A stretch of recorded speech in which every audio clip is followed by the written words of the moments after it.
दोस्तों नमस्कार, मैं हूं कल्याण सिंह चंदेल और आज के इस वीडियो में हम case based questions class 10th CBSE term first examination में केस बेस्ड क्वेश्चन जो सिंपल पेपर में आए हैं उनको कैसे सॉल्व करना है उसके बारे में देखेंगे। एक एक पॉइंट पे हम डिस्कस करेंगे, आपको बिल्कुल भी टेंशन लेने की जरूरत नहीं है। तो ये आपका सिंपल पेपर का थर्ड पार्ट है। हमने एक एक पार्ट में अलग अलग प्रकार के क्वेश्चंस लिए हुए हैं। सेकंड जो आपका लेटेस्ट जो भी वीडियो अपलोड हुआ है वो आपका है assertion and reason type questions के लिए, तो उसके डिस्क्रिप्शन पे लिंक है और आप ऊपर आई बटन पे क्लिक करके भी वीडियो देख सकते हैं। तो चलिए आज के इस वीडियो में शुरू करते हैं और हम बात करेंगे केस बेस्ड क्वेश्चन की। तो जो केस बेस्ड क्वेश्चन है वो कहाँ से मिलेंगे, तो केस बेस्ड क्वेश्चन आपके आएंगे सेक्शन सी में। तो मैंने बताया था कि आपका जो क्वेश्चन पेपर है वो 3 सेक्शन में डिवाइडेड है, सेक्शन ए, सेक्शन बी और सेक्शन सी। तो सेक्शन सी में क्या लिखा हुआ है, section C consist of 3 case followed by questions, यानी 3 केस बेस्ड क्वेश्चन हुए हैं। एक फर्स्ट फिजिक्स केमिस्ट्री से है, सेकंड फिजिक्स से, फिर बायोलॉजी से। इस तरह से 3 केस बेस्ड क्वेश्चंस हैं, उनके बाद उनके क्वेश्चन है उनको हमें सॉल्व करना है। टोटल कितने क्वेश्चन है, 12 क्वेश्चंस हैं in this section and attempt any 10 questions from this section, यानी आपके पास 12 क्वेश्चन में से केवल 10 क्वेश्चन करने हैं, यानी 2 क्वेश्चन आपके ऑप्शनल रहेंगे। The first attempted 10 questions would be evaluated. यदि आप गलती से 10 से ऊपर 11 या 12 क्वेश्चन कर देते हैं तो आपके केवल 10 क्वेश्चंस जो आपने फर्स्ट में अटेम्प्ट किए हैं उनको इवैल्यूएट किया जाएगा। चलिए सबसे पहले हम बात करते हैं जो हमारे पास केस दिया हुआ है, केस फर्स्ट, ये आपका केमिस्ट्री से दिया हुआ है, the salt story. Salt story देख लेते हैं, पैसेज क्या कहना चाह रहा है, उसको पहले पूरा पढ़ते हैं, समझते हैं, उसके बाद फिर हम क्वेश्चन पे जाके डिस्कस करेंगे। तो सबसे पहले लिखा from new Delhi express 9 March 2021। New Delhi express ये आपका एक न्यूज़पेपर है और उस न्यूज़पेपर में 9 मार्च 2021 को ये आर्टिकल जो है वो छपा था। यानी ये जो आपका केस बेस्ड क्वेश्चन आने वाले हैं ये आपके एनसीईआरटी बुक से ही आएंगे, ऐसा जरूरी नहीं है, वो कहीं से भी हो सकते हैं, बस आपके टॉपिक आपके चैप्टर से रिलेटेड रहेंगे। क्लियर है। तो ये जो आपका हेडिंग है ये आपको ये डिसाइड करती है कि भैया अगर आपने एनसीईआरटी पढ़ रखी है या और भी क्वेश्चन पढ़ रखे हैं तो जरूरी नहीं है कि आपका केस बेस्ड क्वेश्चन वहां से आएगा। वो कहां से आ सकता है, तो वो आपका किसी भी न्यूज़पेपर से आ सकता है, किसी भी पत्रिका से आ सकता है या कहीं से भी आ सकता है। बस आपको उसको पढ़ना ध्यान से, यदि आप ध्यान से पढ़ेंगे तो ही उसके आंसर आप प्रॉपरली दे पाएंगे। चलिए पहले पढ़ते हैं, समझते हैं, फिर क्वेश्चन की ओर जाते हैं। तो सबसे पहले हम बात करते हैं the salt span in Marakkanam, a port town about 120 kilometers from Chennai, are the third largest producer of salt in Tamil Nadu. History है, स्टोरी बताई जा रही है कि भैया मरक्कनम एक आपका जगह है, कहां से है, जो कि लगभग चेन्नई से 120 किलोमीटर दूरी पर है, जो कि पूरे इंडिया में थर्ड लार्जेस्ट प्रोड्यूसर है साल्ट का, और ये कहां पर है, तमिलनाडु में। तो हो सकता है इससे भी क्वेश्चन पूछा जाए कि भैया मरक्कनम कहाँ है, चेन्नई से 120 किलोमीटर है, किस स्टेट में है, तमिलनाडु में है, फिर आपका साल्ट प्रोड्यूसर किस नंबर पे आता है, तो थर्ड पोजीशन पे आता है। तो ऐसे कई सारे क्वेश्चन यहाँ से बनाए जा सकते हैं, जबकि आपको पता है आपने सेकंड चैप्टर पढ़ा है एसिड बेस एंड साल्ट्स, वहां पर इसके बारे में कोई भी इंफॉर्मेशन नहीं है। आगे हम बात करते हैं सेपरेशन ऑफ साल्ट्स। साल्ट्स को कैसे सेपरेट किया जाता है, तो separation of salts from water it a laborious process and the salt obtained is used as raw material for manufacturing of various sodium components. यानी जो वाटर से साल्ट ऑब्टेन करने का जो प्रोसेस है वो काफी लेबोरियस होता है, और उस प्रोसेस से जो साल्ट ऑब्टेन किए जाते हैं उससे फिर सोडियम से रिलेटेड बहुत प्रकार के जो कंपाउंड्स हैं, जैसे सोडियम हाइड्रोजन कार्बोनेट है, सोडियम कार्बोनेट है, सोडियम हाइड्रोक्साइड है, ये सारे कंपोनेंट्स उससे बनाए जाते हैं। किससे, जो आपका वाटर से साल्ट ऑब्टेन किया जाता है, as a raw material use किया जाता है। One such compound is sodium hydrogen, जिसमें आपका सोडियम हाइड्रोजन कार्बोनेट होता है, जो कि आपका बेकिंग में यूज होता है, एज एंटासिड में यूज होता है, and soda acid for extinguishing. आपने देखा होगा जो आग बुझाने का मशीन होता है उसको बोलते हैं फायर एक्सटिंग्विशर, तो वहां पर भी जो सोडा एसिड टाइप का फायर एक्सटिंग्विशर होता है वहां पर भी सोडियम हाइड्रोजन कार्बोनेट यूज किया जाता है, जो कि वाटर से साल्ट ऑब्टेन किए हुए रॉ मटेरियल से बनाया जाता है।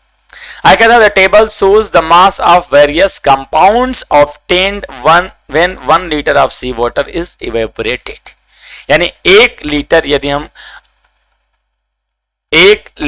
यदि हम सी वाटर को इवापोरेट करेंगे तो कौन कौन से कंपाउंड किस किस रेशियो में, किस किस मास में अवेलेबल होंगे, उसके नीचे एक आपके टेबल बनी हुई है। आइए उसका स्टडी करते हैं। हम फर्स्ट कॉलम में लिखते हैं कंपाउंड्स, सेकंड में उसका फॉर्मूला और थर्ड में मास कितना ग्राम ऑब्टेन हुआ। तो सबसे पहले हम बात करते हैं सोडियम क्लोराइड NaCl, जो कि सबसे ज्यादा 28 ग्राम ऑब्टेन होता है। सेकंड में आपका मैग्नीशियम क्लोराइड होता है जो कि 8 ग्राम ऑब्टेन होता है। Third is magnesium sulphate 6 gram, calcium sulphate 2 grams, calcium carbonate 1 ग्राम, यानी टोटल अमाउंट अगर हम बात करें साल्ट्स की तो 45 ग्राम पर लीटर। 1 लीटर में 45 ग्राम साल्ट मिलता है, जिसमें आपका 28 ग्राम सोडियम क्लोराइड जो कि सबसे ज्यादा मात्रा में है, और फिर आपका मैग्नीशियम क्लोराइड 8 हो गया, मैग्नीशियम सल्फेट 6 हो गया, कैल्शियम सल्फेट 2 ग्राम और कैल्शियम कार्बोनेट जो कि सबसे कम 1 ग्राम ऑब्टेन होता है। ठीक है, तो ये पूरा पैसेज आपके ध्यान में आ गया होगा। अब यहां से क्वेश्चन कुछ भी पूछा जा सकता है, सोडियम हाइड्रोजन कार्बोनेट का फॉर्मूला भी पूछा जा सकता है, 1 लीटर में कितना रॉ मटेरियल जनरेट होता है, फिर उसमें कौन कौन से कंपोनेंट्स बनाए जा सकते हैं, फिर इनका अगर इससे मैथ से रिलेटेड सवाल पूछ सकता है कि भैया अगर 1 लीटर में 8 ग्राम मैग्नीशियम क्लोराइड बनता है तो 16 ग्राम मैग्नीशियम क्लोराइड ऑब्टेन करने के लिए कितना लीटर वाटर को ऑपरेट किया जाएगा। तो ऐसे कई सारे क्वेश्चन यहां से पूछे जाएंगे जिससे एनसीईआरटी का कोई भी लेना देना नहीं है। तो सिंपल सा कंसेप्ट, जैसे हम साइंस हिंदी और इंग्लिश में बात करते हैं अनसीन पैसेज की, तो बिल्कुल लगभग सेम यहां पर है, लेकिन साइंस में कंसेप्ट क्लियर होना जरूरी है। यदि कंसेप्ट क्लियर नहीं है तो आंसर को फाइंड करना थोड़ा सा मुश्किल रहता है। चलिए आइए सीधे बात करते हैं हम क्वेश्चंस की। तो क्वेश्चन में सबसे पहला क्वेश्चन लिया है, question number 49, which compounds in the table react with acid to release carbon dioxide. यानी कौन सा कंपोनेंट है जो एसिड के साथ रिएक्ट करके कार्बन डाइऑक्साइड देगा। तो हमने पढ़ा था, आपको ध्यान में होगा कि जब हम बात कर रहे थे chemical properties of acid and base की, तो हमने बताया था कि अगर कार्बन डाइऑक्साइड निकल रही है इसका मतलब उस कंपोनेंट में क्या है, कार्बोनेट है। अगर कार्बोनेट है तो ही कार्बन डाइऑक्साइड रिलीज होगी। तो सोडियम क्लोराइड में कार्बोनेट है क्या, नहीं है। कैल्शियम सल्फेट में है क्या, नहीं है। मैग्नीशियम सल्फेट में है क्या, नहीं है। तो कहां पर है, कैल्शियम कार्बोनेट में। अब रिएक्शन कैसी होगी वो देख लेते हैं। हमारे पास है कैल्शियम कार्बोनेट, किसके साथ रिएक्ट हो रहा है, HCl के साथ। जैसे HCl के साथ रिएक्ट होगा तो आपके पास बनेगा CaCl2 कैल्शियम क्लोराइड और साथ में आपका बनेगा कार्बन डाइऑक्साइड गैस और साथ में क्या बनेगा, H2O। तो सिंपल से कहता है कि भैया which compounds in the table reacts with acid to release carbon dioxide. कौन सा एसिड है, सॉरी कौन सा कंपाउंड है जो एसिड के साथ रिएक्ट करता है और कार्बन डाइऑक्साइड गैस रिलीज करता है। तो अब इसके लिए आप ध्यान से देखोगे तो ये चीजें आपके जो पैसेज है वहां पर नहीं लिखा हुआ है। लिखा है क्या कि भैया कैल्शियम कार्बोनेट यदि एसिड के साथ रिएक्ट करेगा तो कार्बन डाइऑक्साइड देगा, नहीं है। कहां से मिला है, तो कंसेप्ट से। अगर आपने chemical reaction and sorry chemical properties पढ़ी हैं एसिड और बेस की, तो वहां पर हमने सेकंड नंबर पे बताया था कि कोई भी कार्बोनेट हो या हाइड्रोजन कार्बोनेट हो, जब एसिड के साथ रिएक्ट करेगा तो कार्बन डाइऑक्साइड के साथ जल यानी वाटर देगा। क्लियर है। तो यहां पैसे से कोई रिलेशन है क्या, नहीं है। कंसेप्ट ज्यादा जरूरी है, तो इसलिए कहते हैं कि बहुत ध्यान से इस तरह के क्वेश्चन सॉल्व करेंगे तो ही आप बहुत आसानी से सारी प्रॉब्लम से निकल पाएंगे। चलिए बात करते हैं नेक्स्ट क्वेश्चन की, क्वेश्चन नंबर 50 की।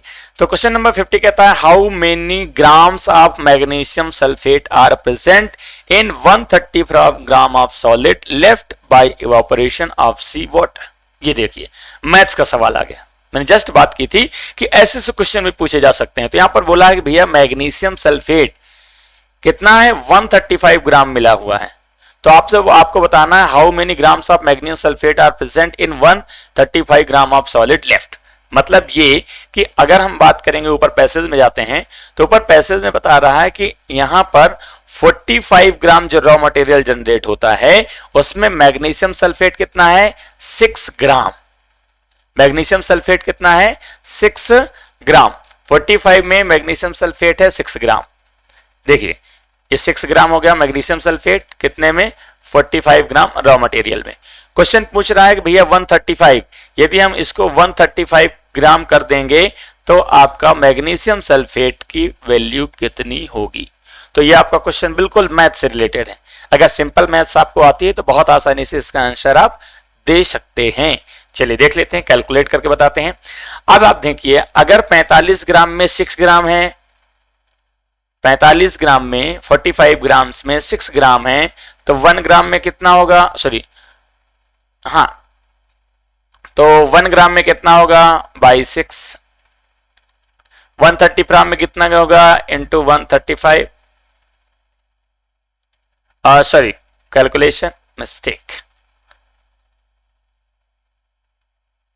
चलिए अब ध्यान से देखिए कि अगर 45 ग्राम में 6 ग्राम मिल रहा है तो ये 45 को अगर हम कितनी बार मल्टीप्लाई करते हैं तो ये हम करते हैं 3 टाइम्स